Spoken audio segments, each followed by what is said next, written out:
इस व्याख्यान माला के में जितने भी लोग यहाँ पे मुझे सुन रहे हैं, उन सभी को मेरा सादर नमस्कार। मेरा नाम डॉक्टर अभिसारिका प्रजापति है। मैं असिस्टेंट प्रोफेसर इंग्लिश की और मैं रेवा यूनिवर्सिटी बेंगलुरु में काम करती हूँ। यद्यपि कि मैं इंग्लिश की प्राध्यापक हूँ, बट हिंदी मेरी मातृभाषा रही है और जब भी साहित्य की बात आती है, इसमें कहीं से कोई भी भेदभाव मुझे एटलीस्ट नहीं दिखाई देता है, क्योंकि साहित्य एक बहुत ही बड़ा सागर है और इसमें जितने भी लैंग्वेजेस में, जितनी भी भाषाओं में साहित्य लिखा गया है या जो भी रचनाएं हुई हैं, वो सारी एक ही शब्द में आकर सिमट जाती हैं, जिसको हम साहित्य कहते हैं। तो मैं भले ही एक अंग्रेजी की अध्यापिका हूँ, बट हिंदी, जैसा कि मैंने कहा कि मेरी मातृभाषा है और बहुत ही स्वाभाविक है कि अपनी भाषा में लिखे हुए साहित्य को भी हम पढ़ें, क्योंकि हम सिर्फ एक अध्यापिका ही नहीं हैं, हम एक विद्यार्थी भी हैं, जिन्हें हमें अपने बातों को पहुंचाना होता है, जिन्हें समझाना होता है कि साहित्य में क्या चीजें लिखी गई हैं और उन्हें कैसे पढ़ा जाए। तो सबसे पहले मैं अपनी बातों को आपके सामने रखने से पहले मैं आप सभी लोगों का, जो लोग इस व्याख्यान माला को, मेरी बातों को सुन रहे हैं, अपना समय दे रहे हैं, उन सभी के प्रति मैं अपना धन्यवाद ज्ञापित करना चाहूंगी। और special thanks to doctor Firoz sir, जिन्होंने मुझे ये अवसर दिया है कि इस मंच के साथ मैं आप लोगों से जुड़ सकूं और अपनी बातों को रख सकूं। और चूंकि मैं अंग्रेजी की अध्यापिका हूं, हो सकता है कि बीच-बीच में थोड़ा मेरा हाइब्रिड लैंग्वेज भी मैं यूज करूं और मैं पूरी कोशिश करूंगी कि मैं पूरी बात को अपनी हिंदी में रख सकूं। तो जैसा कि आप सभी जानते हैं कि आज का जो शीर्षक जिस पे मुझे बात करनी है, अपनी बातों को रखना है और अपने थॉट्स और ओपिनियंस को आपके साथ साझा करना है, वो शीर्षक है जेंडर और साहित्य। अ, मैंने हिंदी साहित्य भी पढ़ा है। मुझे बहुत ही रुचि थी जब मैं एक विद्यार्थी थी, जब मैं स्कूल में पढ़ती थी और मैं स्वभावतः ही मेरा झुकाव साहित्य की तरफ था। मैंने जितने भी सिलेबस में थे रचनाएं थी, उनको मैं बहुत ही ध्यान से पढ़ती थी और मुझे बहुत ही अच्छा लगता था उनको पढ़ना। तो मैं यहाँ पे कोई बहुत बड़ी थियरी नहीं आपसे बात करूंगी, बल्कि मैं कोशिश करूंगी कि चूंकि मैंने हिंदी साहित्य भी पढ़ा है, मैंने कुछ रशियन साहित्य भी पढ़ा है और English English literature, of course ये भी मेरा सब्जेक्ट रहा है। और ऐसा नहीं था कि सिर्फ इंग्लिश सीखने के लिए मैंने अंग्रेजी साहित्य पढ़ा, बल्कि साहित्य को और बड़े विस्तृत रूप में मैं समझ सकूं, इसके लिमिटेशंस, इसके जो विभिन्नताएं हैं, उनको मैं समझ सकूं और उन चीजों को एक साथ मैं जोड़ के देख सकूं कि क्या साहित्य कहना चाहता है। यही मेरा सबसे बड़ी रुचि रही है और इसी को ध्यान में रख के आज की बात मैं आपके साथ शेयर करने जा रही हूँ। तो जैसा कि शीर्षक है जेंडर और साहित्य, जब मैं इस शीर्षक के बारे में सोचती हूँ, तो मुझे लगता है कि ये बहुत विस्तृत क्षेत्र है और साहित्य अपने आप में एक ऐसा आइडिया है और एक ऐसी चीज, एक ऐसा टर्म है जिसको सारे लोग, जितने भी विद्यार्थी होते हैं, इसको समझने की कोशिश करते हैं कि साहित्य क्या है। तो जब हम साहित्य को समझना शुरू करते हैं, तो मुझे ऐसा लगता है कि जितने भी लोग साहित्य को पढ़ते हैं, वो अपने हिसाब से, अपने नजरिए के हिसाब से, अपने दृष्टिकोण के हिसाब से इसको परिभाषित करने की कोशिश करते हैं, इसको समझने की कोशिश करते हैं। और जैसा कि लेखकों ने, कवियों ने लिखा है, अ, हो सकता है कि कभी-कभी हम उस चीज़ को वैसे भी समझ सकते हैं। तो मैं यहाँ ये कहना चाहती हूँ कि सबका दृष्टिकोण साहित्य को समझने का भिन्न होता है और वो पूरी तरह से उनके अपने विचारों से भी कभी-कभी प्रेरित होता है। तो जैसा मैंने साहित्य को समझा है, सबसे पहले मैं उस परिभाषा को, उस समझ को या आप कह लीजिए जो मैंने सीखा है साहित्य से जितनी भी प्रेरक बातें या जैसे मैं समझ सकती हूँ साहित्य को, वो बातें मैं पहले आपके साथ बाँटना चाहूँगी। अ, मैंने साहित्य को तब से पढ़ना सीखा जब 7th या 8th स्टैंडर्ड में थी। तब से शायद मैं समझने लगी कि हाँ, ये जो रचनाएँ हैं, जो अ, लेखक कहना चाहता है लघु कथाओं के ज़रिए या कोई उपन्यास के ज़रिए, ये सारी चीज़ें सिर्फ़ हमें एक स्टोरी नहीं बताती, हमें एक एक सिर्फ़ एक कहानी नहीं बताती हैं, बल्कि जितना भी इनको पढ़ते जाइए, जितनी गहराई से इसको समझने की कोशिश कीजिए, ये और भी बहुत सी बातें हमें बताती चली जाती हैं और ये पूरी तरह से हमारे अपने दृष्टिकोण पे भी निर्भर करता है कि हम कैसे इन बातों को समझ रहे हैं। तो जब मैं ग्रेजुएशन कर रही थी और जब मैं शोध कार्य करना शुरू किया अंग्रेजी साहित्य में, तब मुझे ऐसा लगा कि साहित्य को मैं समझ सकती हूँ कि ये अ, एक ऐसा विस्तृत क्षेत्र है जहाँ पे हम बहुत से लेखकों, बहुत से कवियों के बातों, उनके दृष्टिकोणों, उनके नज़रिए, उनके ओपिनियंस, उनके अपने जो थॉट्स हैं, उनसे हमारा परिचय होता है। वो कैसे कैसे उन्होंने जीवन को समझा है, कैसे जीवन के दृष्टिकोण को समझा है, कैसे उन्होंने चीज़ों को बारीकी से देखा है, समझा है, परखा है और उन बातों को, उन अनुभवों को वो हमसे बाँटना चाहते हैं, किसी कहानी के रूप में या किसी रचनाओं के ज़रिए वो हम लोगों से बाँटना चाहते हैं। तो जब मैंने इस तरह से साहित्य को पढ़ना सीखा समझना सीखा तो मुझे लगा कि जो सबसे अच्छी परिभाषा आज तक दी गई है साहित्य की कि साहित्य समाज का दर्पण है, वो बहुत ही खूबसूरत परिभाषा है मैं कहूँगी। लेकिन यहाँ पे एक चीज़ और मैंने ऐड किया कि क्यों हम साहित्य को समाज का दर्पण कहते हैं।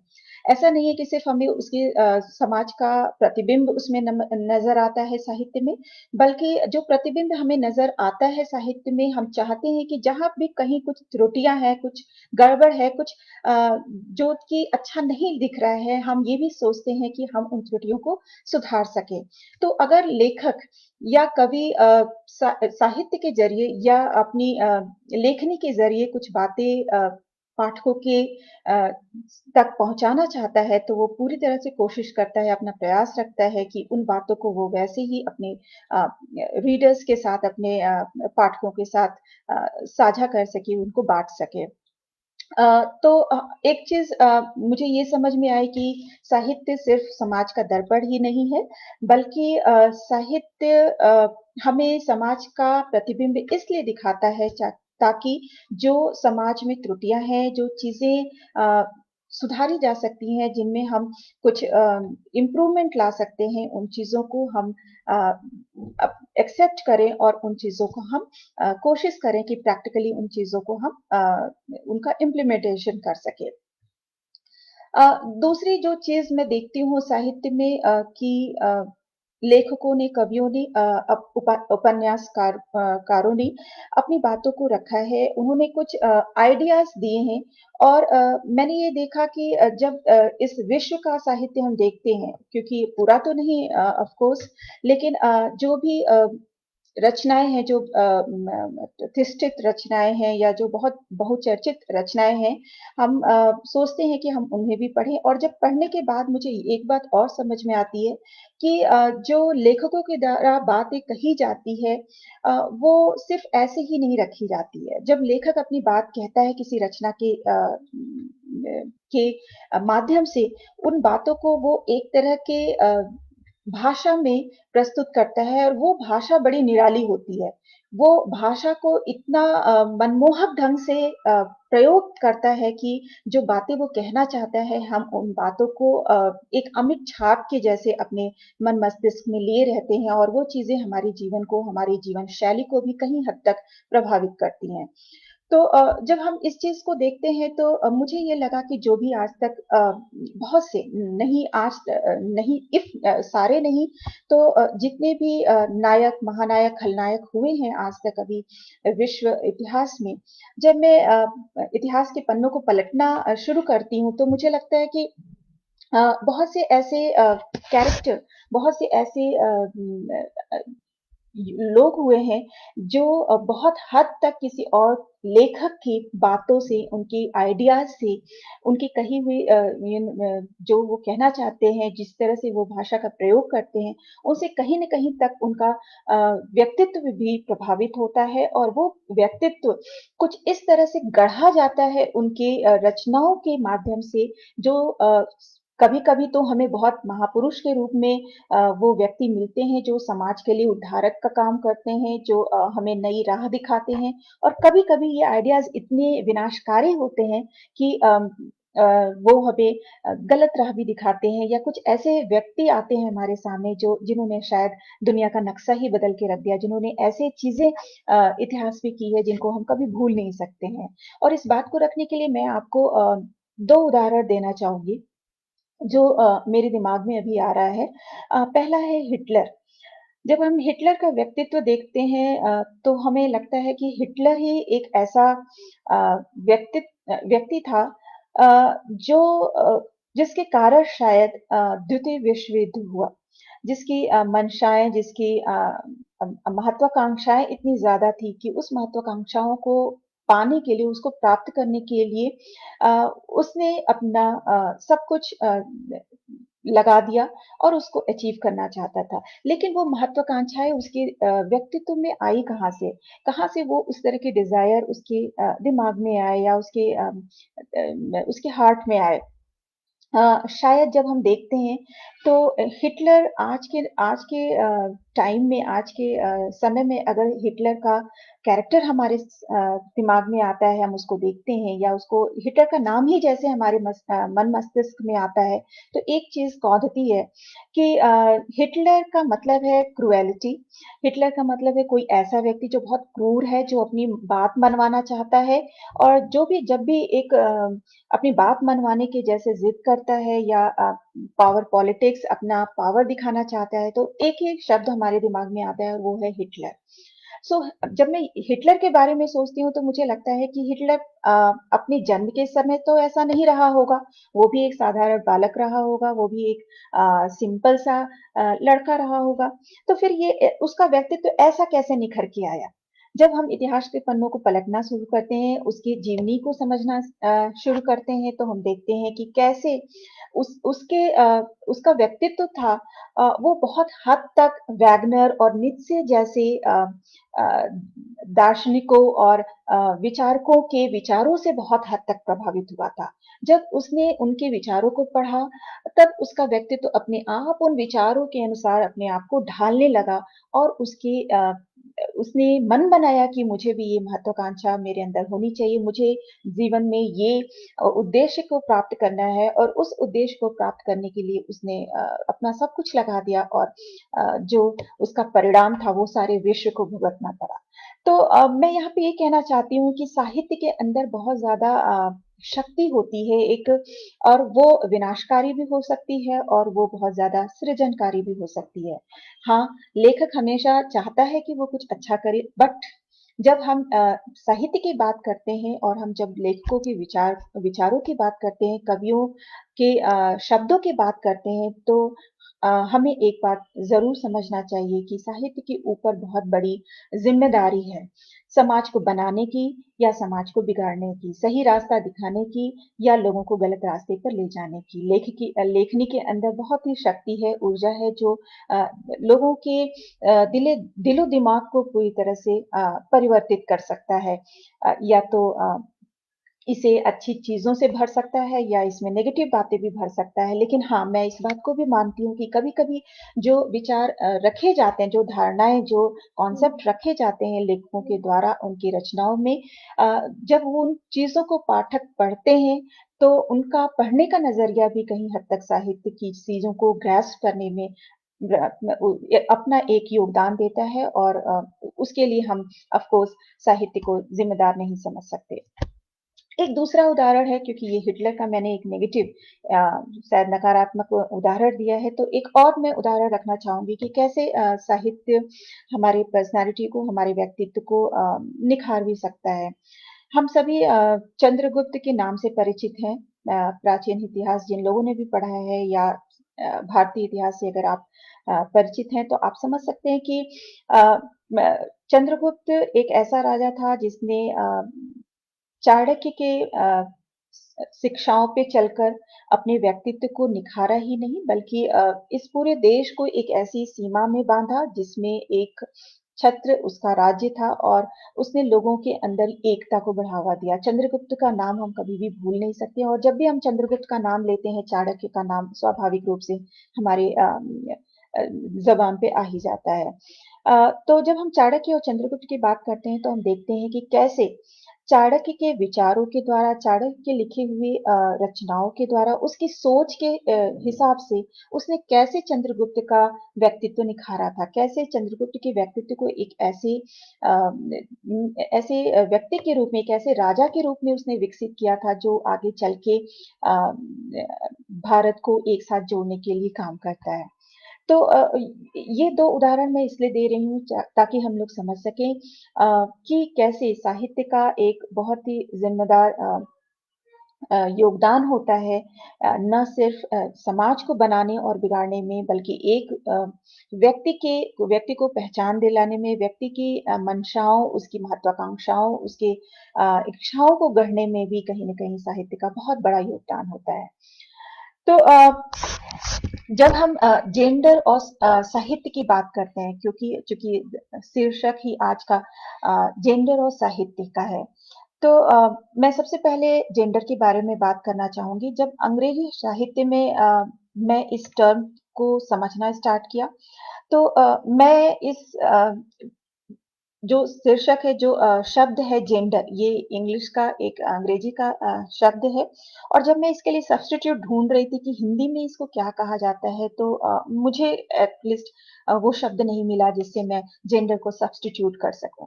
लेकिन जो कॉन्सेप्ट, जो धारणाएं जेंडर शब्द के पीछे छिपी हुई हैं, वो अ, ऐसा नहीं है कि हमारे भारतीय समाज में नहीं है, वो चीजें हैं ही नहीं, क्योंकि जब शब्द नहीं है तो शायद हम सोच सकते हैं कि इस तरह की धारणा ही नहीं है तो हम क्यों चिंता करें। अ, ऐसा कुछ नहीं है। जेंडर शब्द भले ही अंग्रेजी साहित्य से लिया गया है, लेकिन जब हम हिंदी साहित्य को खंगालते हैं, जब हम उसको समझना स्टार्ट करते हैं और हम देखते हैं कि इस तरह की कॉन्सेप्ट, इस तरह की धारणा या इस तरह के विचार क्या हमारे समाज में भी हैं, तो मुझे लगता है कि हाँ, बहुत हद तक हमारे समाज में भी ये धारणाएं उपस्थित हैं और हम लोग इसको समझ सकते हैं, हम लोग इसको देखते हैं। तो जब जेंडर की हम बात करते हैं तो स्वाभाविक रूप से एक और शब्द हमारे दिमाग में आ जाता है, जो कि मुझे लगता है कि दोनों आज के ज़माने में जुड़वा बहनों जैसा कह सकते हैं या जुड़वा भाइयों जैसे लगते हैं। एक तो जेंडर है और दूसरा है सेक्स, यानी लिंग। ये 2 टर्म ऐसे हैं जो साथ-साथ होते हैं और लोग अक्सर इसको मिक्स कर देते हैं, लोग अक्सर इसको मिक्स करके समझते हैं। लेकिन दोनों ही चीज़ें बिल्कुल डिफरेंट है, बहुत ही इनमें भेद है। जब हम लिंग की बात करते हैं तो ये बायोलॉजिकल है, ये एक मनुष्य के बायोलॉजिकल स्ट्रक्चर पे निर्भर करता है कि वो मेल है या फीमेल है। जब भी एक बच्चा घर में पैदा होता है तो हम आइडेंटिफाई करते हैं कि वो बच्चा एक लड़का है कि लड़की है। फिर उसके बाद जब हम उसको किसी कपड़े में उसके हिसाब से उसको ड्रेसअप करते हैं कि अगर लड़की है तो हम उसको फ्रॉक पहनाना शुरू करते हैं, उसको उसी हिसाब से कपड़े देते हैं।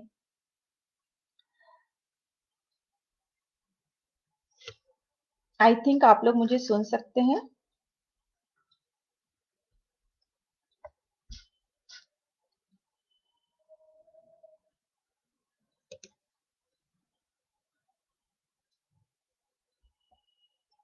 क्या आप अभी भी मुझे सुन सकते हैं? क्योंकि लाइव स्ट्रीमिंग दिखा रहा है कि बंद हो गया है।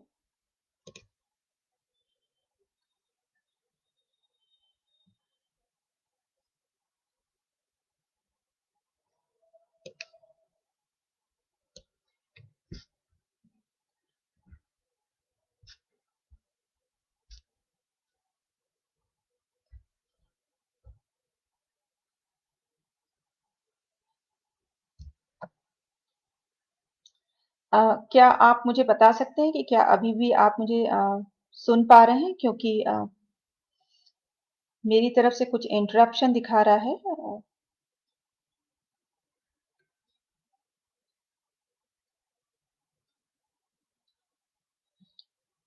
नेटवर्क की प्रॉब्लम तो नहीं लग रही है, लेकिन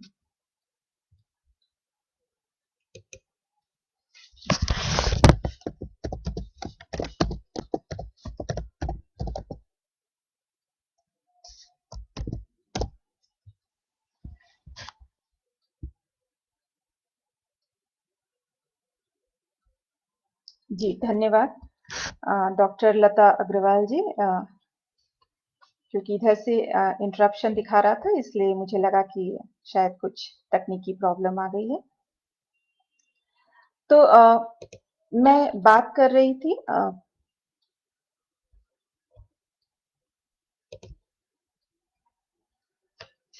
हिटलर और चंद्रगुप्त की, और फिर उसके बाद मैंने जेंडर के बारे में बोलना शुरू किया, जो भी कुछ मैं जानती हूँ। अ, हो सकता है कि ये सारी चीजें आप लोग पहले से ही जानते हैं, जेंडर और सेक्स का भेद। तो जब हम जेंडर की बात करते हैं तो हम ये देखते हैं कि जेंडर एक ऐसा कॉन्सेप्ट है जो कि सामाजिक तत्वों के साथ बना है, और जब घर में एक बच्चा पैदा होता है तो हम उसके लिंग के हिसाब से हम उसको कपड़े देते हैं। कि आप क्या उसको, एक लड़की है तो उसको फ्रॉक पहनना चाहिए, उसको अपने कान पियर्स करवाने चाहिए।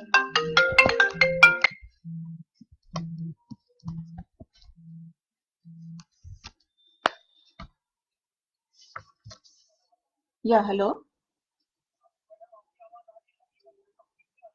Okay okay.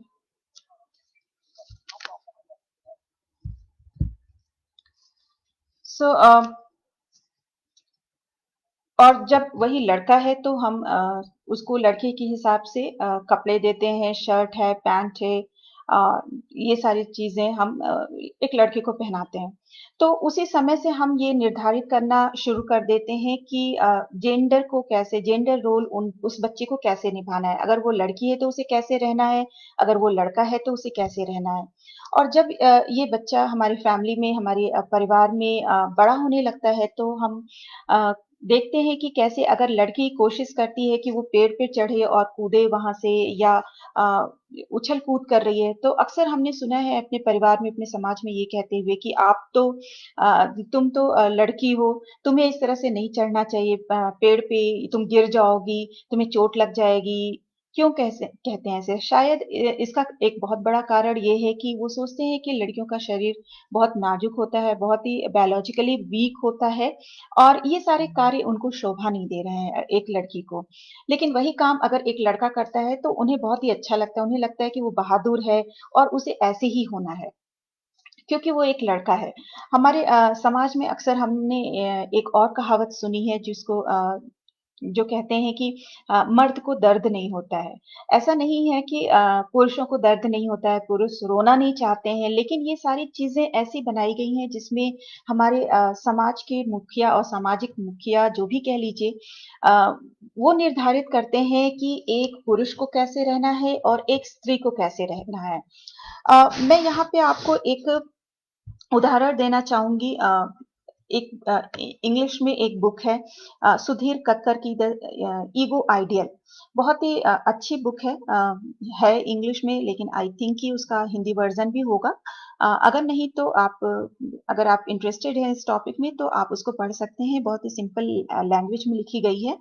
और उस बुक में एक्चुअली एक बात कही गई है, अ, ये भारतीय समाज के साइको एनालिसिस पे, कि कैसे जो समाज का भी एक अपना साइकोलॉजी होता है, और कैसे हम उस साइकोलॉजी का पीछा करते हैं, और कैसे हमने एक सिर्फ हमने कई बार मानवीय माइंड के बारे में सुना है, ह्यूमन साइकी के बारे में पढ़ा है, मस्तिष्क, लेकिन एक समाज का भी अपना मस्तिष्क होता है, जिसमें हम सारे लोग एक समाज के रूप में उस मस्तिष्क का संचालन करते हैं कि किसको कैसे रहना है। अगर एक आदमी है तो उसे कैसे बिहेव करना है, उसको कैसे व्यवहार करना है, और एक अगर औरत है तो उसको कैसे बिहेव करना है। तो ये सारी चीज़ें बड़ी ही हास्यास्पद लगती हैं आज के समय में, क्योंकि जो हमारे यहाँ नारीवाद है या बहुत से लोग हैं, एकेडमिशियन हैं, रिसर्चर्स हैं, जो इस पे बातें करना अब उन्होंने प्रारंभ कर दिया है और हम बहुत हद तक चीज़ें अपनी पीछे छोड़ के और आगे बढ़ रहे हैं। लेकिन उस बुक में मैंने कुछ बहुत ही रोचक बातें पढ़ी। पहली बात तो सुधीर कक्कड़ जी उस बुक में कहते हैं कि कैसे भारतीय समाज में जब हम सीता के चरित्र के बारे में पढ़ते हैं रामायण में, तो कैसे कैरेक्टर ऑफ सीता हमें एक तरह का व्यू देती है, एक तरह का विचार देती है कि लड़कियों को सीता के जैसे ही रहना चाहिए। हम उदाहरण देते हैं कि जैसे सीता ने अपनी सारी चीजें अपने पति के लिए, अपने पति परमेश्वर के लिए न्यौछावर कर दी और वन में चली गई, उसी तरह की चीजें हम उपेक्षा करते हैं कि हमारे भारतीय समाज की नारियों को, हमारी लड़कियों को भी करना चाहिए। और इतना ही नहीं, ये सारी अपेक्षाएं सिर्फ समाज ही नहीं करता है, बल्कि समाज में जो पुरुष हैं, कई बार वो भी ये अपेक्षा करते हैं कि जैसे सीता थी, उनको अगर पत्नी मिले तो सीता की जैसी मिले। वो कभी भी किसी इस कैरेक्टर, किसी इस तरह के चरित्र को नहीं उठाते हैं जिसमें बहुत ही वो चरित्र या वो नाम इस तरह से नहीं लिया जाता है। तो वो बहुत ही अच्छा उदाहरण दिया है सुधीर कक्कर ने कि कैसे हमारा समाज ने पहले से ही बहुत से नियम कानून बना रखे हैं। वो उदाहरण भी हमारे लिए पहले से ही रखा गया है कि हमें इस तरह की ही पत्नी चाहिए या एक लड़की को इस तरह ही अपने आप को ढालना चाहिए और यही एक ईगो आइडियल मीन्स एक यही एक आदर्श पहचान है जो हर एक लड़की को कोशिश करनी चाहिए कि वो भी अपने व्यक्तित्व को उस तरह से ढाल सके। दूसरी जो बात इस बुक में, इस किताब में मुझे बड़ी ही रोचक लगी कि कैसे हमारे समाज में लड़कियों के लिए स्त्रियों के लिए ही सारे उपवास रखे गए हैं। कभी हमने सुना नहीं कि कोई आदमी, कोई पुरुष भी उपवास रखता है। जो उपवास की एक धारणा है, जो एक विचार है, वो सिर्फ लड़कियों के लिए, सिर्फ नारियों के लिए रखी गई है और उसमें होता क्या है कि ये सारी चीज़ें और अभी भी हम देखते हैं कि किस तरह से ये सारी चीज़ें लोग अभी भी फ़ॉलो कर रहे हैं। लेकिन मैं इन सब चीज़ों के बारे में क्यों बात कर रही हूँ, मैं बस इसलिए मैं ये कहना चाहती हूँ कि कैसे ये सारी चीज़ें भी हमारे साहित्य का एक हिस्सा है। जब हम रामायण की सीता की बात करते हैं, हम राम की बात करते हैं और चरित्रों की बात करते हैं, तो हम देखते हैं कि ये भी चरित्र ऐसे हैं जो इन रचनाओं में गढ़ी गई हैं, कुछ रचनाकारों के द्वारा और उनका कैरेक्टर, उनका चरित्र इस तरह से बनाया गया है जिसको सिर्फ हमारी ही जनरेशन नहीं, पता नहीं कितने पीढ़ियों से लोग उसको फॉलो करते आ रहे हैं और अभी भी शायद उसको फॉलो कर रहे हैं और जब भी अभी तो बहुत सी चीजें बहुत चेंज हो रही हैं, लेकिन कहीं न कहीं जब हम भारतीय समाज को देखते हैं या पिछड़े वर्ग को या कोई ऐसा गाँव के अभी भी देखते हैं, तो हम ये पाते हैं कि कैसे अभी भी लड़कियों को वही पहचान ढूँढनी पड़ती है और उन्हें वैसे ही बनना चाहता है जैसा कि समाज उनको देखना चाहता है। और सिर्फ लड़कियों ही के बारे में नहीं, क्योंकि मैं भी एक स्त्री हूँ तो शायद लगेगा आपको कि मैं पक्षपात कर रही हूँ। लेकिन मैं बिल्कुल पक्षपात नहीं करना चाहती हूँ और मैंने आदमियों को भी देखा है कि कई बार वो बहुत इमोशनल हो जाते हैं, भावुक हो जाते हैं। कई बातों में शायद वो रोना चाहते हैं जब वो देखते हैं, अपने भी पहले बच्चों को देखते हैं कि कैसे वो स्टेज पे प्रोग्राम कर रहा है और उसने चलना सीखा है या शायद उसने बोलना सीखा है, तो वो भी भावनाओं से भर जाते हैं और शायद उन्हें भी रोना आता है खुशी की वजह से या समटाइम्स जब वो दुखी होते हैं तो रोना चाहते हैं। लेकिन समाज की बेड़ियों ने उन्हें उनके हाथ और पैरों को शायद इस तरह से बांध रखा है जिसमें वो नहीं रो पाते हैं और कई बार उनको बहुत सी समस्याएं भी होती हैं और शायद इसी सब की वजह से वो गलत रास्ते पे भी कभी-कभी चले जाते हैं, कभी-कभी कुछ धूम्रपान का भी सेवन करना स्टार्ट कर देते हैं। सो बहुत सी चीज़ें एक इस जेंडर रोल की जब हम बात करते हैं, तो हम देखते हैं कि सिर्फ ये हमारे समाज में ये नहीं निर्धारित करता है कि एक औरत को कैसे औरत बन के रहना है और कि एक आदमी को कैसे आदमी बन के रहना है, बल्कि कई बार दोनों के व्यक्तित्व को पूरी तरह से फ्लरिश होने में, पूरी तरह से विकसित होने में भी कहीं न कहीं बाधाएँ और रोड़े अटकाता है। मैं सिर्फ़ आदमी और पुरुष और स्त्री और नारी की बारे में बात नहीं करना चाहती हूँ। हाँ, आज हम आज के परिप्रेक्ष्य में जब बात करते हैं तो हम थर्ड जेंडर, ट्रांसजेंडर को भी हाशिए पे नहीं रख सकते। रखना भी नहीं चाहिए क्योंकि वो भी मनुष्य हैं और उनका एक बहुत ही सुनहरा इतिहास रहा है। जब हम इतिहास के पन्नों को पलटना शुरू करते हैं तो हम देखते हैं कि कैसे उनका एक स्वर्णिम इतिहास रहा है। उनको हमारे इतिहास में अच्छी जगह दी गई थी, उनको रिस्पेक्ट दिया गया था।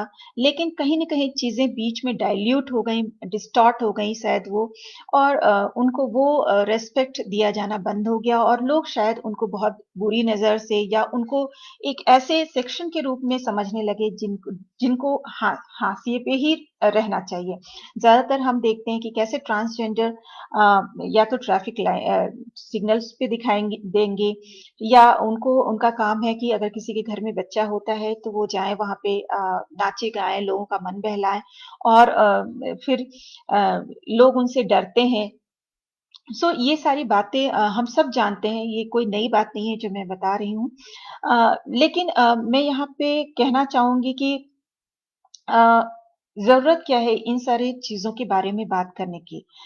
मैं जेंडर की बात कर रही हूँ इन कनेक्शन विद साहित्य की, कैसे साहित्य में जब ये सारे विचार उभर कर आते हैं, किसी लेखक की लेखनी के द्वारा, उनकी रचनाओं के द्वारा, तो ये चीज़ें हमारे मन मस्तिष्क को भी कहीं न कहीं उन साहित्यों के चरित्रों के साथ जोड़ती हैं, और हम अपने को भी उस प्रतिबिंब में रख के देखना शुरू कर देते हैं, और हम चाहते हैं कि हम भी ऐसे ही रहें। जब हम देखते हैं सीता का चरित्र या हम देखते हैं द्रौपदी का चरित्र, हम ये नहीं देख पाते हैं कि ये महिलाएँ सिर्फ़ एक आदर्श नारी या एक आदर्श अ, वाइफ़ ही नहीं है, बल्कि ये लोग इनके अंदर और भी बहुत से गुण हैं। उन गुणों को शायद हम लोग नहीं देख पाते हैं। जैसे अगर हम सीता का उदाहरण लें, अ, अभी एक अमीश त्रिपाठी की इस पे पुस्तक भी आई थी इंग्लिश में ही, सीता एज ए वॉरियर। कभी भी हमने सीता को एक योद्धा के रूप में देखा ही नहीं। जब भी हम सीता का नाम ही लेते हैं तो हमें लगता है कि सीता एक बहुत ही आदर्श स्त्री का चरित्र है, और ऐसी ही हर लड़की को कोशिश करना चाहिए कि वो अपने व्यक्तित्व को विकसित कर सके और उसे ऐसे ही आदर्श पत्नी के रूप में समाज में रहना चाहिए। लेकिन हम देखते नहीं है कि कैसे सीता के अंदर बहुत से लीडरशिप की क्वालिटीज थी, कैसे उन्होंने जब उनको निकाला जाता है उनके घर से, जब वनवास से वो वापस आती हैं राम के साथ, और जब इस तरह की र्यूमर्स, अफवाहें फैलने लगती हैं, तो कैसे राम उनको अपने घर से भेज देते हैं, और उस समय भी हम ये देखते हैं कि हाँ, उन्होंने कुछ गलत कहा, जबकि उन्होंने ऐसा कुछ नहीं किया, और सब कुछ उन्हीं के ऊपर थोप दिया जाता है और उनको बाहर निकाल दिया जाता है। जो महिला अभी वनवास पूरा करके, और वो भी गई थी वन में अपने पति के लिए। तो उस समय भी हम जब देखते हैं कि जब उनको अपने पति के साथ जाना था वन में, तब भी उन्होंने अपना डिसीज़न लिया, अपना निर्णय लिया, और वो उस निर्णय को इस तरह से लोगों के सामने रख सकी। वो क्या है, वो उनका एक डिसीजन, निर्णय लेने की एक क्षमता है, जिसको हम जब हम पढ़ते हैं रामायण को तो शायद हम देख नहीं पाते हैं उस नजरिए से, क्योंकि हम ये देखते हैं कि कैसे वो एक पत्नी के रूप में अपने पति के पद चिन्हों पे जा रही हैं, वो उनके साथ जाना चाहती हैं, बट हम शायद कभी कभी ये नहीं देख पाते हैं कि उस समय उनको कोई रोक नहीं पाया, वो जाना चाहती, वो उनकी अपनी इच्छा थी, वो उनकी अपनी मंशा थी, और उनको लगा कि यही सही है, और उन्होंने जो निर्णय लिया उस चीज को उन्होंने फॉलो भी किया। तो ये एक बहुत ही स्ट्रॉन्ग डिसीजन हम देखते हैं रामायण में जो सीता के द्वारा लिया गया, लेकिन शायद कभी कभी ही हम इन चीजों के बारे में बात करते हैं। हम कभी कभी ही सीता के व्यक्तित्व के उन अनछुए पहलुओं को शायद हम नहीं देख पाते हैं, जिसको हमें देखने की जरूरत है जब हम जेंडर की बात करते हैं। सीता के व्यक्तित्व में एक और उदाहरण, जब उनको अगेन जब वो प्रेग्नेंट थी, और उस समय राम उनको फिर से वन में भेज रहे थे, क्योंकि कुछ अफवाहें इस तरह की फैल गई कि वो रावण के घर पे रह के आ गई हैं, तो वो इम्प्योर हो गई हैं। ये जो कॉन्सेप्ट है इम्प्योरिटी का, वो सिर्फ पता नहीं क्यों नारियों के ऊपर ही थोपा गया है अगेन।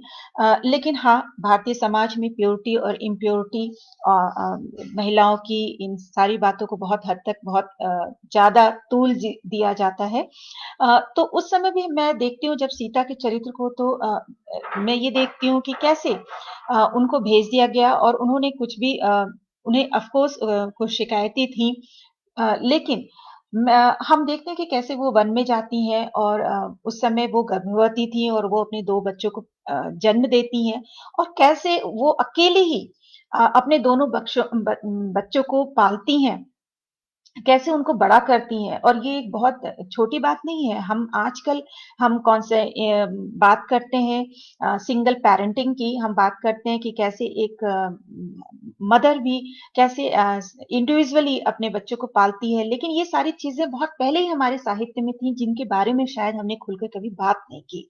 जो चीजें थी जिनको हमें बात करनी चाहिए थी, हमें बहस करना चाहिए था, हमें उन म्यूट चीजों को, जो साइलेंट विचार थे, जिनको जिनको हम रख नहीं पाए सीता का चरित्र उभारने में, उन चीजों पे हमें बात करना अभी बहुत जरूरी हो गया है जब हम जेंडर की बात करते हैं, क्योंकि वहां पे सीता सिर्फ अपने बच्चों को पाल ही नहीं रही है, बल्कि वो अपना निर्णय ले रही हैं और कितने अच्छे से वो अपने बच्चों को, और हम देखते हैं कि कितने अच्छे से उन्होंने अपने बच्चों का पालन पोषण किया है। और जब ये बच्चे अपने पिता से ही युद्ध में लड़ने को तैयार होते हैं, तो हम सभी जानते हैं कि इतिहास में क्या होता है। और उसके बाद देने के बाद वो चली भी जाती हैं। वो उनका अपना अगेन निर्णय होता है कि मुझे फिर से अपने पति के पास नहीं रहना है। अगर वो मेरी रिस्पेक्ट नहीं कर सकते हैं, मेरा आदर नहीं कर सकते हैं, मेरा सम्मान नहीं कर सकते हैं, तो मेरा इनके साथ रहना उचित नहीं है। और फिर चीज़ों को बहुत ही इधर-उधर उलझा के लिखा गया है, जिसको समझने के लिए हमें अगेन जेंडर रोल की सहायता लेनी चाहिए और देखना चाहिए कि कैसे सीता अपना निर्णय लेती हैं और अपने निर्णयों के हिसाब से अपनी जीवन को एक दिशा देती हैं। तो ये एक बहुत ही अच्छी बात जो मुझे पता चली जब हम रामायण को फिर से रीइंटरप्रेट करके पढ़ते हैं, और ये सारी चीजें सुधीर कक्कर के उस पुस्तक द ईगो आइडियल में भी उन्होंने बहुत ही अच्छे से बताया है। दूसरी एक और उदाहरण देना चाहूंगी, क्योंकि जब साहित्य के बारे में बात कर रहे हैं तो बहुत सी पुस्तकें, बहुत से लेखक हमारे दिमाग में आते हैं, और ये इन सारी चीजों को हम एक साथ नहीं रख सकते हैं, और कितने ही उदाहरण देंगे इस सीमित समय में। और आप सभी लोग बहुत ही विदुषी हैं। मुझे ऐसा महसूस हो रहा है कि सारे लोग मुझसे कहीं ज्यादा जानते हैं, बट थोड़ी बहुत चीजें जो मैंने समझी हैं या जिस तरह से समझी है साहित्य को, वो मैं आपके साथ बांटना चाहती हूँ और आपका मार्गदर्शन भी चाहूंगी इस सेशन के बाद ऑफ कोर्स। तो दूसरा उदाहरण जो मेरे दिमाग में आता है जब जेंडर रोल की बात करते हैं, वो द्रौपदी का है महाभारत से। जब द्रौपदी का चरित्र हम देखते हैं महाभारत में, तो जो पहली चीज हमारे दिमाग में कौंधती है, वो है डिसरोबिंग ऑफ द्रौपदी, चीरहरण का। और हमें ये लगता है, एक तो ये चीज है चीरहरण की, और दूसरी बात हमारे दिमाग में आती है, वो है कि वो एक ऐसी स्त्री थी जिसके 5 पति थे। और किसी स्त्री के अगर 5 पति होते हैं तो उसको हम गलत निगाह से देखते हैं, उसको हम समाज में रेस्पेक्ट नहीं देते हैं, उनको आदर नहीं देते हैं। ऐसा क्यों लेकिन? क्योंकि वो एक स्त्री थी और वो 5 पति नहीं रख सकती थी। वो भी उसने अपने पतियों का कहना माना, अपनी सासू माता का कहना माना। उसने क्या गलत किया? किसी की आज्ञा का पालन करना क्या गलत था? और अगर ऐसा था, तो उसका अपना निर्णय था। जब वो उसका चीरहरण होता है, उस समय भी हम लोग देखते हैं कि कैसे वो अपने पति पे पूरी तरह से निर्भर नहीं है। वो अपनी सखा को बुला रही है, श्री कृष्ण को। और सिर्फ इतना ही नहीं, हम और भी जगह देखते हैं कि वो अपने निर्णयों को कैसे मजबूती के लोगों के सामने रखती है और अपने निर्णय लेती है। तो द्रौपदी का कैरेक्टर भी ऐसा है महाभारत में, जिसको हमें कई बार सोचने की, फिर से उसको समझने की, फिर से उसके जो अनछुए पहलू हैं उनको समझने की कोशिश करनी चाहिए, क्योंकि सिर्फ ये 2 चीजें नहीं है जो द्रौपदी के व्यक्तित्व में हमें दिखाई देती हैं, बल्कि और भी बहुत सी चीजें हैं जो हम शायद गढ़ सकते हैं और उन चीजों को हम समझ सकते हैं। जब हम इन दोनों चरित्रों के बारे में बात करते हैं, तो और भी बहुत से अनछुए पहलू हैं महाभारत में। जैसे एक नाम आता है शिखंडी का। एक राइटर हैं देवदत्त पटनायक, शायद आपने उनके बारे में सुना होगा। वो बड़े ही इंडियन माइथोलॉजी जो हमारे भारत में जो मिथ्स को लेकर चीजें लिखी गई हैं, उन पे वो बड़ी खोज करते हैं और उन्होंने बहुत कुछ लिखा है। और उनकी एक बुक है जो मैं आप लोग को दिखाना चाहूंगी, देवदत्त पटनायक की शिखंडी। ये इस चरित्र के बारे में शायद आपने पढ़ा भी होगा, सुना भी होगा और इनकी कहानियां आपको पता होगा। शिखंडी के बारे में, जो महाभारत में है। अ, और इस बुक में उन्होंने एक्चुअली कई साहित्यों को मिला के और कई साहित्यों में जो इस तरह की विचारधाराएं मिलती हैं ट्रांसजेंडर्स को लेके या अर्धनारीश्वर या किन्नर के बारे में, उन्होंने उन सारी चीजों को फिर से रीइंटरप्रेट करने की उनको फिर से समझने की कोशिश की है। अ, लेकिन जब मैं महाभारत को देखती हूँ तो मैं ये देखती हूँ कि एक द्रौपदी का चरित्र ही एक नहीं, एक ऐसा स्त्री का चरित्र है जिस पे हमें बहस करनी चाहिए या उसको फिर से समझने की कोशिश करनी चाहिए। अ, तब मुझे लगता है कि हम कभी भी अ, कर्ण की पत्नी के बारे में क्यों नहीं बात करते? क्या उसने कभी क्या शादी नहीं की थी? या उसकी पत्नी नहीं थी? अ, या अगर पत्नी नहीं थी तो क्यों नहीं थी? अगर पत्नी थी तो उसके बारे में क्यों नहीं हम समझते हैं या उसके बारे में हमें कोई इंफॉर्मेशन क्यों नहीं मिलती है? इस पे महाभारत चुप क्यों है? उसने कभी बात क्यों नहीं की? अगर उसकी पत्नी थी तो क्या वो उसका कोई अपना नज़रिया नहीं था, दृष्टिकोण नहीं था, वो इतने बड़े योद्धा की पत्नी थी? तो इन सारी चीज़ों पे हमें बड़ा संदेह होता है कि साहित्य ने इन चीज़ों को ऑनेस्टी के साथ, ईमानदारी के साथ क्यों नहीं प्रस्तुत किया है और अगर प्रस्तुत किया है तो क्यों नहीं हम उस चीज़ों के ऊपर बहस करते हैं, उनके ऊपर रिसर्च करते हैं और उन चीज़ों को भी सामने लाते हैं। सिर्फ कर्ण की पत्नी ही नहीं, बल्कि और भी कैरेक्टर्स हैं, जैसे माद्री का कैरेक्टर है महाभारत में, जिनको शायद हमने नहीं समझा है, उनके नजरिए से हमने महाभारत को नहीं देखा है कि उनका नजरिया क्या था महाभारत के युद्ध को लेकर। या जब हम रामायण की बात करते हैं, हम मूलतः हम लोग बात करते हैं सीता के चरित्र को, या हम बात करते हैं कुछ हद तक उर्वशी को लेके, लेकिन अगेन उर्वशी भी लक्ष्मण की पत्नी थी।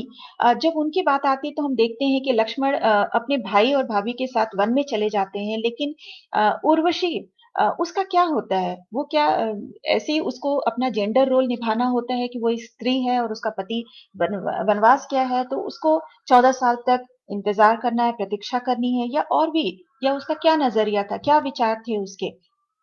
वो हमें शायद ही मिलता है रामायण में, या शायद हमने पढ़ा नहीं अच्छे से, या हम शायद उसको समझ नहीं सके। फिर सिर्फ उर्वशी का ही चरित्र नहीं, हमें और भी मांडवी है, और भी है, दशरथ की 3 रानियाँ थी, उन चीज़ों को भी हम नहीं समझ सके हैं। तो जब हम ये देखते हैं कि इतनी चीज़ें हैं जिनको हम समझ नहीं सके हैं और सिर्फ एक चीज़ को लेकर हम बहस करते रहते हैं, पढ़ते रहते हैं, लोगों को समझाते रहते हैं, समझते रहते हैं, तो कहीं न कहीं हम साहित्य पढ़ने में शायद ईमानदारी नहीं दिखा रहे हैं और साहित्य का जो रोल है, जो योगदान होना चाहिए हमारे समाज को गढ़ने में, शायद वो नहीं हो पा रहा है, क्योंकि हम जब इन चीज़ों को समझेंगे तो शायद हम इन चीज़ों के साथ ज़्यादा न्याय भी कर सकेंगे। जब मैं अंग्रेजी साहित्य की बात करती हूँ, क्योंकि मैं अंग्रेजी साहित्य की अध्यापिका हूँ, तो बहुत से उदाहरण मेरे दिमाग में आ रहे हैं इंग्लिश लिटरेचर से। सो अगेन एक जो उदाहरण मेरे दिमाग में आ रहा है वो है महाश्वेता देवी का। महाश्वेता देवी एक बहुत ही क्रांतिकारी लेखिका थी और बहुत ही अच्छी लेखिका, वो मेरी फेवरेट रही हैं। और आप लोगों को भी पढ़ना चाहिए उनकी रचनाओं को। वैसे तो वो मूलतः बंगाली में लिखती थी उनकी रचनाएँ, लेकिन बहुत सी लैंग्वेजेज़ में ट्रांसलेशन हुआ है उसका, तो आई होप कि वो हिंदी में भी होगा। अ, तो महाश्वेता देवी की रचनाओं की खास बात ही यही है कि उन्होंने कैसे जेंडर रोल और जेंडर रिलेशनशिप को उन्होंने प्रस्तुत करने की कोशिश की है। उनकी जो एक रचना मेरे दिमाग में अभी आ रही है, एक लघु कथाओं की एक श्रृंखला है जिसको हम लोग ब्रेस्ट स्टोरीज के नाम से इंग्लिश में जानते हैं। उसमें उन्होंने 3 स्टोरीज लिखी हैं, 3 कहानियाँ, जिसमें उन्होंने ब्रेस्ट को सेंटर में रख के और कैसे ब्रेस्ट एक सिंबल है या एक ऐसी विचारधारा है जो नारी के अस्तित्व से बहुत हद तक जुड़ी हुई है। तो उसमें एक कहानी है ब्रेस्ट गिवर।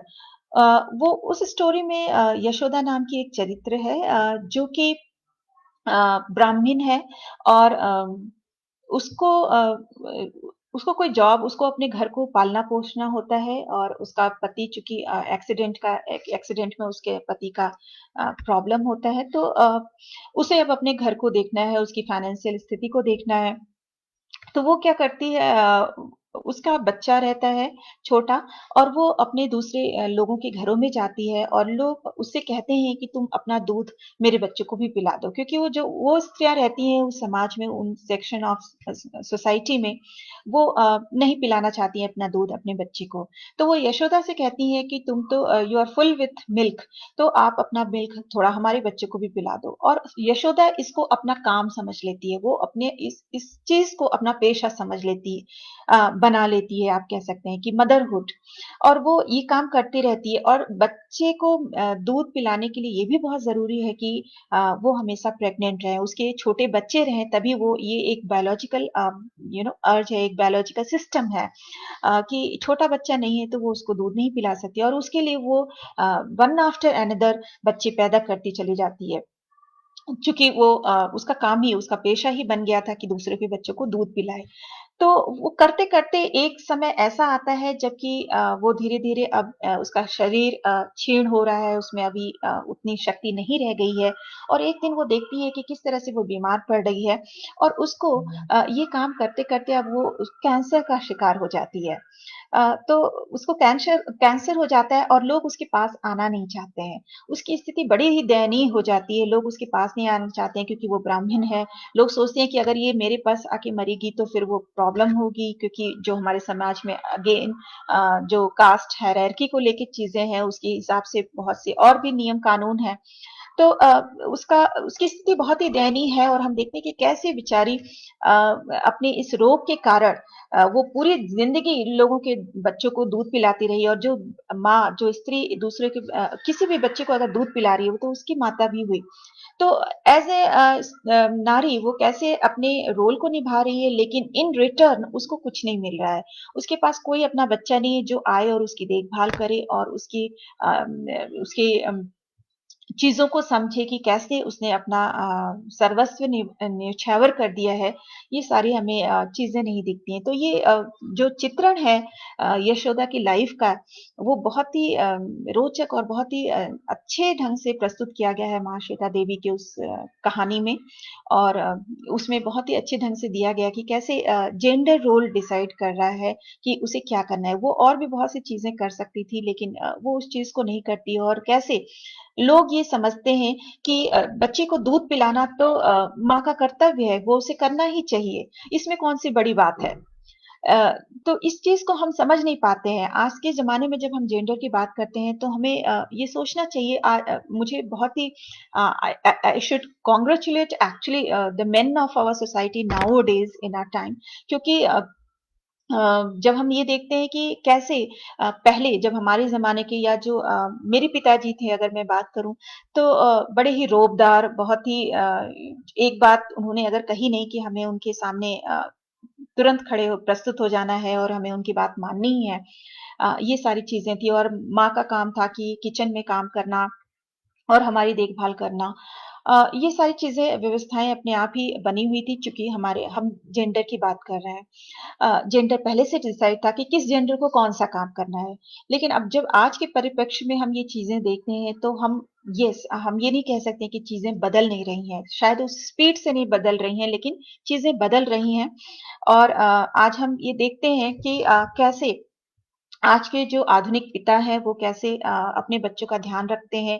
वो भी किचन में खड़े होके अपने अ, पत्नियों का साथ निभाते हैं। शायद दोनों वर्किंग हैं, दोनों अपने-अपने काम कर रहे हैं और जब घर आते हैं तो कैसे एक साथ मिलके वो किचन में खाना तैयार करते हैं, बच्चों की देखभाल भी करते हैं। लेकिन कहीं न कहीं ये सारी चीज़ें मुझे फिर से लगता है कि सीमित है। बहुत ज़्यादा ये हमारे समाज में अभी तक बहुत ज़्यादा प्रचलित नहीं है इस तरह की धारणाएँ और कहीं न कहीं ये चीज़ें भी जब नारी घर से बाहर निकल के कोई काम करती है, कोई रोज़गार में जाती है या उसका अपना सपना है जिसको वो पीछा करती हुई किसी कोई जॉब करने लगती है। तो हम ये देखते हैं कि जॉब करने के बाद भी ये सोचा जाता है कि जो उसकी आमदनी है या जो उसकी सैलरी है वो अ, पति के हिस्से में जानी चाहिए, उसका उसके ऊपर उतना अधिकार नहीं रहता है। वो सोचते हैं कि वो उसको पति को लाके दे या अपने घर में जो बड़े-बुजुर्ग हैं, सास हैं या जो भी हैं, उनको लाके दें। ये पहली धारणा तो ये है। दूसरी चीज़ है कि जब मैं ये देखती हूँ वर्किंग वुमन का कॉन्सेप्ट अपने समाज में, तो मुझे लगता है कि ये एक तरह का आज के ज़माने में सब्स्टिट्यूट हो गया है जो डावरी या दहेज का जो प्रचलन था। पहले लोग माँग के लेते थे कि शादी हो रही है हमारे यहाँ, ये दहेज ऐसी प्रथा है जिसको पता नहीं कब निकाला जाएगा।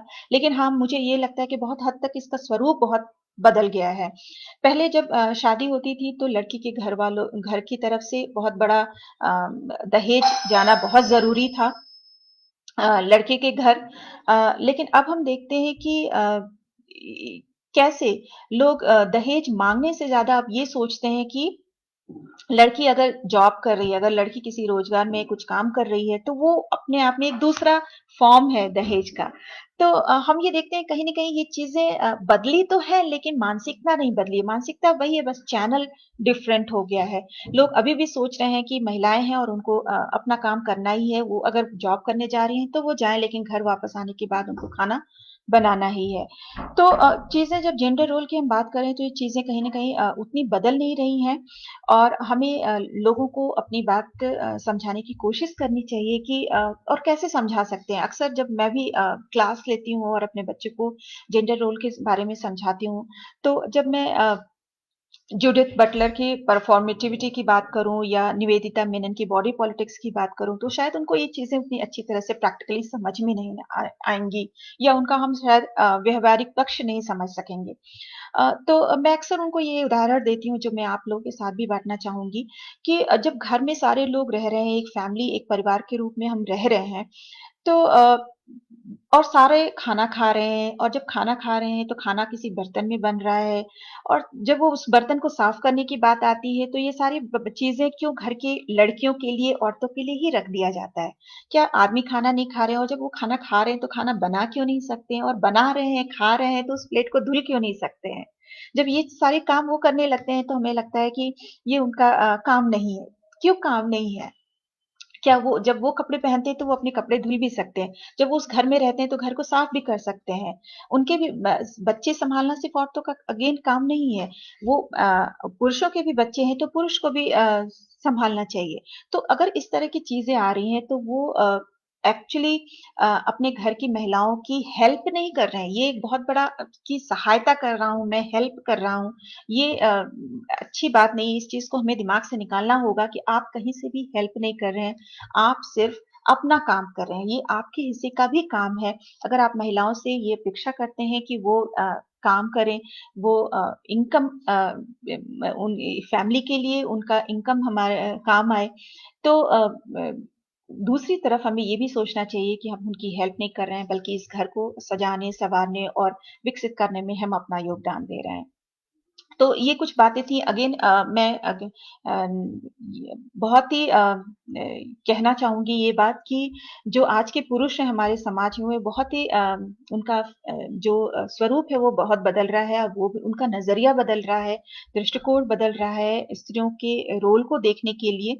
और कहीं ना कहीं वो बहुत ही सहयोग करते हैं अपने घर में लोगों की हेल्प करने और या उन चीजों को, काम को करने में साथ साथ। और लेकिन हाँ, अ, फिर से मैं ये बात कहना चाहूँगी, ये सारी चीज़ें कहीं न कहीं थोड़ी सीमित हैं। इन चीज़ों को और भी ज़्यादा हमें फैलाने की, उनका और लोगों को समझाने की ज़रूरत है जब हम जेंडर रोल्स की बात करते हैं। जब हम औरत और आदमी के रोल की बात कर चुके हैं तो मुझे लगता है थोड़ा-सा मैं बोलना चाहूँगी ट्रांसजेंडर्स के बारे में, क्योंकि from the last 4 years, even I started working on this very topic transgender। और हम लोग LGBTQ कम्युनिटी की भी बात करते हैं। तो ये सारी चीजें जब हम पढ़ना स्टार्ट करते हैं और जब हम इतिहास के पन्नों को अगेन पलटना स्टार्ट करते हैं तो हम देखते हैं कि बहुत ही अच्छा रहा है इनका इतिहास और इतना डिसरेस्पेक्ट उनको कभी नहीं मिला। उनका लोग उनको भी मनुष्य समझते थे। लेकिन शायद with the advent of British in our country इनका पोजीशन, उनका स्टेटस थोड़ा गड़बड़ा गया था। लोग और उसके बाद लोग इनको मनुष्य की तरह उनके साथ व्यवहार ही करना बंद कर दिया। उनको जब देखते थे तो भी डर जाते थे, ना तो बच्चों को सिखाना कि वो क्या है, वो मनुष्य है। दो ही जेंडर के बारे में लोग हमेशा दो ही लोगों के बारे में बात करते हैं, या आदमी या औरत, या पुरुष या स्त्री। लेकिन हम जानते हैं कि ये सारी चीजें बायोलॉजिकल हैं, और जब बायोलॉजिकल है तो उसमें हमें हस्तक्षेप करने की जरूरत नहीं, क्योंकि ये सारी चीजें भगवान की बनाई हुई हैं। और जब एक व्यक्ति को हम अदर बना देते हैं कि आप हमारे में से नहीं है, आप हाशिए पे रहिए, और हमने डिसाइड कर दिया कि आपका काम क्या है। पहले तो हमने समाज में ये डिसाइड किया कि एक आदमी को क्या करना है, एक औरत को क्या करना है। फिर जब तीसरा आदमी आता है बिटवीन, जब हमें लगता है कि ना तो ये आदमी है ना तो औरत है, तो हमें लगता है कि इस आदमी का, ऐसे लोगों का क्या काम है हमारे समाज में, इनका कोई कंट्रीब्यूशन, कोई योगदान नहीं है अभी तक। ये बहुत ही अजीब से लोग हैं, और ऐसा सोच के शायद लोगों ने उनको हाशिए पे रख दिया। लेकिन बहुत से एकेडमिशियन के एफर्ट्स के द्वारा, क्योंकि मैंने देखा कैसे फिरोज सर खुद भी उन्होंने बहुत ही काम किया है ट्रांसजेंडर पे, और बहुत ही अच्छे-अच्छे रिसर्च मैं अभी देख रही हूँ, और कैसे लोग इन सारी चीज़ों पे बात कर रहे हैं, और क्यों ये सारी चीज़ें आ रही हैं प्रैक्टिकली हमारी लाइफ में, कैसे चेंजेस आ रहे हैं। ये सब कुछ संभव हो पाया साहित्य के ज़रिए, क्योंकि साहित्य सिर्फ हम पढ़ते ही नहीं हैं, उनके चरित्र को सिर्फ हम अपने चरित्र में, अपने व्यक्तित्व में ढालना ही नहीं चाहते हैं, बल्कि कई बार हम ये देखते हैं कि साहित्य एक प्रेरणा स्रोत का काम करता है। जब कोई फ़िल्म बनाना चाहता है, और जब वो फ़िल्म बनाते हैं तो ज़्यादातर देखते हैं कि कैसे वो साहित्य से प्रेरणा लेके वो अपने किरदारों को गढ़ते हैं, और उसपे स्टोरी बनाते हैं, और उसको लोगों के सामने पेश करते हैं। जो और जब हम लिटरेचर और फ़िल्मों की बात करते हैं, तो लिटरेचर हम देखते हैं कि शायद पढ़े-लिखे जो लिटरेट लोग हैं, या जो एजुकेटेड हैं, स्टूडेंट हैं, वो पढ़ते हैं। लेकिन जो आम जनता है शायद वो उतना लिटरेचर पढ़ नहीं पाती है। तो लिटरेचर उन तक पहुँचता कैसे है? ये सिनेमा है, मूवीज है, फिल्म्स है, इनके जरिए लिटरेचर की बातें उन तक पहुंचती हैं, या एडवर्टीजमेंट है, शॉर्ट फिल्म्स हैं। तो जब एक फिल्म मेकर फिल्म बना रहा है, तो उसके ऊपर अगेन ये एक बहुत बड़ी जिम्मेदारी है कि वो चीजों को कैसे दिखा रहा है। जब वो ट्रांसजेंडर का कोई दिखा रहा है, तो ये नहीं कि उनको बस ट्रैफिक सिग्नल पे ही दिखाया गया है, उनको बस कॉमेडी क्रिएट करने के लिए दिखाया गया है फिल्म में। उनको बड़ी ही संवेदनाशीलता के साथ उन चीज़ों को प्रस्तुत करना चाहिए, क्योंकि जो हमारे समाज के जो गरीब सेक्शन है, या जो बहुत पढ़े लिखे नहीं हैं, उनको हम कैसे एजुकेटेड करेंगे? हम कैसे उनको बताएँगे कि ये चीज़ें जो आप जिस नज़रिए से देख रहे हैं, उस नज़रिए से इनको नहीं देखना चाहिए। उनको, आपको भी अच्छे से एक मनुष्य की तरह आपको उनके साथ व्यवहार करना चाहिए। तो जब इन विषयों पे जब फ़िल्म्स बनते हैं, और ज़्यादातर फ़िल्म्स जब साहित्य से कभी-कभी हम देखते हैं कि प्रेरित होते हैं, तो जब हम साहित्य में इस तरह के चरित्रों का चित्रण करते हैं, तो हमें बहुत ही, एक लेखक को बहुत ही बहुत ही रिस्पॉन्सिबल ढंग से अपनी ड्यूटी निभानी चाहिए इन चीज़ों को प्रस्तुत करने के लिए। क्योंकि साहित्य सिर्फ समाज का दर्पण ही नहीं है, ये हमें बताता है कि हमें कैसे रहना है, हमें अपने व्यक्तित्व को कैसे ढालना है। और जब हम ट्रांसजेंडर्स लिटरेचर की बात करते हैं साहित्य की, तो सिर्फ मैंने ये देखा है कि सिर्फ इंग्लिश में ही नहीं, बल्कि हिंदी साहित्य में भी बहुत ही अच्छे काम हुए हैं, जो हम ट्रांसजेंडर्स के द्वारा जो लिखे गए हैं साहित्य, ज़्यादातर उनकी आत्मकथाएं हैं, या कुछ बायोग्राफिकल और सेल्फ नरेटिव कह सकते हैं, कि उनकी अपनी जीवनी है, बट शायद किसी और के द्वारा लिखी गई है। उसमें लक्ष्मी नारायण त्रिपाठी जी का नाम सबसे पहले आता है हमारे दिमाग में, कि कैसे उन्होंने स्ट्रगल करके, कैसे उन्होंने संघर्ष करके अपना मुकाम बनाया, और ट्रांसजेंडर्स के लिए एक बहुत बड़ा प्रेरक का काम किया उन्होंने। तो ऐसे बहुत से नाम हैं जो हमारे दिमाग में आते हैं। और इसके संदर्भ में एक बात और कहना चाहूंगी, जो मैंने बड़ी इंटरेस्टिंग देखी, प्रदीप प्रदीप सौरभ जी की जो उपन्यास है तीसरी ताली। आई थिंक कि बहुत से लोगों ने इस किताब को पढ़ा होगा, और अगर नहीं पढ़ा है तो प्लीज पढ़िए, क्योंकि ये बड़ी ही अच्छी स्टोरी है। बड़ा ही अच्छा उपन्यास है, जिसमें प्रदीप सौरभ ने बहुत से और भी जो क्षेत्र हैं जो रिलेटेड टू ट्रांसजेंडर्स लाइफ, और द फ्लूइड आइडेंटिटी, की कैसे सेक्सुअलिटी चेंज होती है, कैसे कई बार एक सिचुएशन में फंस के भी लोग किस तरह से अ, मतलब अपना आइडेंटिटी चेंज करते हैं। कभी-कभी क्या होता है, क्योंकि चूँकि एक आदमी देखता है कि कैसे वो ट्रांसजेंडर बन के शायद कुछ मनी अर्न कर सकता है, तो वो ये करता है। और कभी-कभी हम देखते हैं कि कैसे आप गाँव में जाइए या बहुत ही रूरल जो हमारा अ, रूरल एरिया है, उसमें जाइए तो आप देखेंगे कि कैसे लोगों को शौक था कि छोटे आदमियों को कैसे वो लड़की बना के रखते थे और उसको उनको यूज़ करते थे। तो इस किताब में एक्चुअली ट्रांसजेंडर से रिलेटेड और भी बहुत सी चीज़ें हैं जो उन्होंने बड़ी ही बेबाकी के साथ बोली है, जो कही है, जो मुझे लगता है कि बहुत ही सुंदर और बहुत ही यथार्थवादी चित्रण इन्होंने किया है ट्रांसजेंडर्स लाइफ का, कि उनकी लाइफ में, क्योंकि जब हम उनकी लाइफ को देखते हैं, उनके जीवन को देखते हैं, उनके संघर्षों को देखते हैं, तो सबसे पहली बात कि हमारा समाज इस बात के लिए तैयार नहीं है कि हम उनके बारे में बात करें। और जब हम बातें करना स्टार्ट कर दिए हैं, तो भी वो सोचते हैं कि अच्छा ठीक है, कुछ इनको अपना राइट्स दे दो और फिर इनको अपना रहने दो। हम इनको अपने समाज में मिलाने के लिए हम लोग आगे नहीं बढ़ते हैं। तो मैं इसके लिए एक बात यहाँ पे आपसे कहना चाहूँगी कि इनके लिए भी जो भी ट्रांसजेंडर्स हैं, उनके लिए भी अपनी बॉडी को, अपने शरीर को समझना एक बहुत ही कठिन और जटिल समस्या ही नहीं है, एक तरह की यात्रा है। क्योंकि उन्हें भी लगता है कि या तो आदमी है या तो औरत है, और जब धीरे-धीरे उन्हें पता चलता है कि मैं ये नहीं हूँ, मेरा बॉडी स्ट्रक्चर डिफरेंट है। और जब वो क्लास में है या अगर पढ़ने जाते हैं, सबसे पहले तो माता-पिता जिनकी ये संतान है, शायद वो उनको एक्सेप्ट ही नहीं कर पाते हैं, उनको कहीं इधर-उधर छोड़ देते हैं और फिर उनका संघर्ष बड़ा ही जटिल हो जाता है। और फिर जब धीरे-धीरे वो अपनी बॉडी को समझने लगते हैं, तो उनको लगता है, तो उनके लिए भी एक तरह से यात्रा है, एक तरह की बड़ा ही अजीब-सा एक जटिल प्रक्रिया है जो उनके साथ खुद होती है। उनको समझ में नहीं आता है कि क्या चीज़ें हो रही हैं, कैसे हो रही हैं, मुझे क्या करना है। और जब तक उनको समझ में आता है, तब तक हम भी समाज में उनको ये कह देते हैं कि आप यहाँ पे नहीं है, आपका कम्युनिटी अलग है, आपका समाज अलग है, आपको वहाँ पे जाके रहना है और ऐसे ही रहना है। ये सब चीज़ें बड़ी विभत्स हैं जब हम देखते हैं, क्योंकि वो भी मिलिट्री में जा सकते हैं, वो भी जो भी करना चाहे, वो भी पायलट हो सकते हैं, वो भी कुछ भी मतलब डॉक्टर, इंजीनियर, एनीथिंग वो भी हो सकते हैं, वो भी एक मनुष्य हैं। Just because one part of their body हम लोग उनको मार्जिनलाइज़्ड कर देते हैं कि कैसे आपको हाशिए पे ही रहना है, आप हमारे समाज में आके नहीं है। मुझे ये बात पचती नहीं है कि क्यों लोगों ने ऐसा कहना शुरू कर दिया, क्यों हम उनकी उनकी बातों को हम समझ नहीं पाते हैं या उनको हम सम्मान नहीं दे पाते हैं।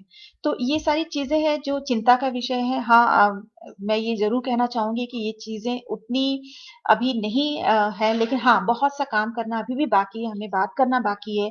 हमें अपने सिलेबस में जो बच्चों को हम पढ़ाते हैं, सिर्फ़ कॉलेज लेवल पे ही पढ़ाने से नहीं काम चलेगा। हमें ये चीज़ें, उनका दृष्टिकोण, बच्चों का दृष्टिकोण विकसित करने का बहुत ज़रूरी है, उनको संवेदनशील बनाने की ज़रूरत है कि सारे जो ह्यूमन बीइंग्स हैं, उनको हम एक मनुष्य के रूप में हम ट्रीट करें। और जो स्कूल के सिलेबस हैं, हमारे जो करिकुलम है, उनमें ही उन उन चीज़ों में भी हमें इन बातों को रखना पड़ेगा, जिससे कि वो बच्चे समझ सकें, वो शुरू से ही समझ सकें कि हाँ, हमारे समाज में सिर्फ़ 2 ही जेंडर नहीं है, हमारे समाज में थर्ड जेंडर भी है और उनको भी इक्वली स्थान मिलना चाहिए हमारे समाज में। एक बहुत ही अच्छा उदाहरण मेरे दिमाग में अभी और आ रहा है, क्योंकि मैं बहुत से कंट्रीज़ में भी रह चुकी हूँ इस विश्व के, तो मुझे थोड़ा-सा शायद मेरा अनुभव थोड़ा डिफरेंट है। तो मैं उसमें एक बार थाईलैंड गई थी। थाईलैंड में ये जो जेंडर रेशियो है वो बड़ा डिफरेंट है इन कंपैरिजन टू हमारे कंट्री, हमारे देश के। तो वहाँ पे क्या है, 10 में से 10 लोगों में से 6 लड़कियाँ होती हैं और 2 लड़के होते हैं और 2 ट्रांसजेंडर होते हैं।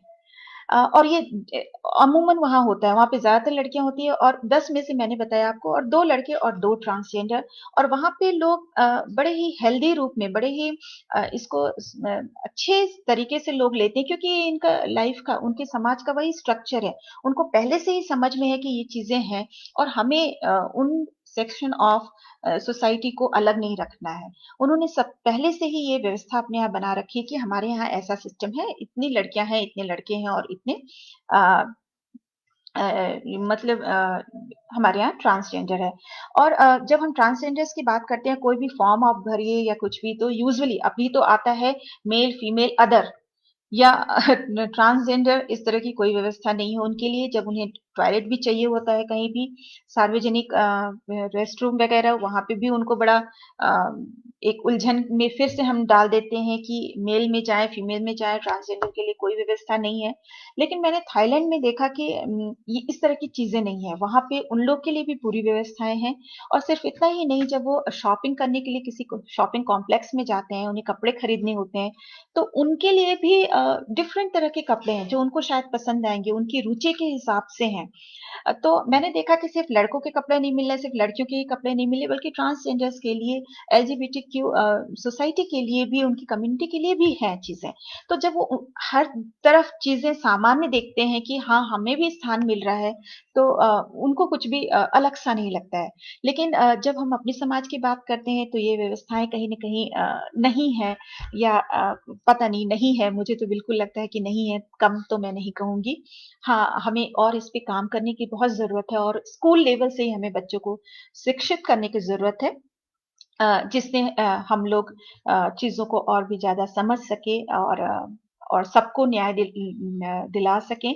समाज में सबको सम्मान मिलना चाहिए, और सभी जेंडर की बात ही नहीं करनी चाहिए। लोगों की योग्यता के हिसाब से उनको अपने व्यक्तित्व को गढ़ने, अपने व्यक्तित्व को संवारने, सजाने का पूरा मौका मिलना चाहिए। चाहे वो एक औरत हो, या एक आदमी हो, या वो एक ट्रांसजेंडर हो, या गे हो, या क्वियर हो, एनीवन। तो इन्हीं शब्दों के साथ मैं अपना आज का ये जो सेशन रख रही थी, अपनी बातें कहना चाह रही थी, उसको मैं समाप्त करती हूँ यहीं पर। और इसमें जो भी त्रुटियां हुई हो, उन्हें आप अपनी छोटी बहन समझ के मुझे क्षमा कीजिएगा, क्योंकि ये अंग्रेजी पढ़ाते पढ़ाते और शायद दक्षिण भारत में रहते रहते मुझे थोड़ा कम मौका मिलता है हिंदी में बातें करने का। तो मैं थोड़ा लड़खड़ा रही थी, लेकिन हाँ, मैं हाथ जोड़ के उसके लिए आपसे क्षमा प्रार्थी हूँ। बहुत बहुत धन्यवाद मुझे सुनने के लिए। धन्यवाद।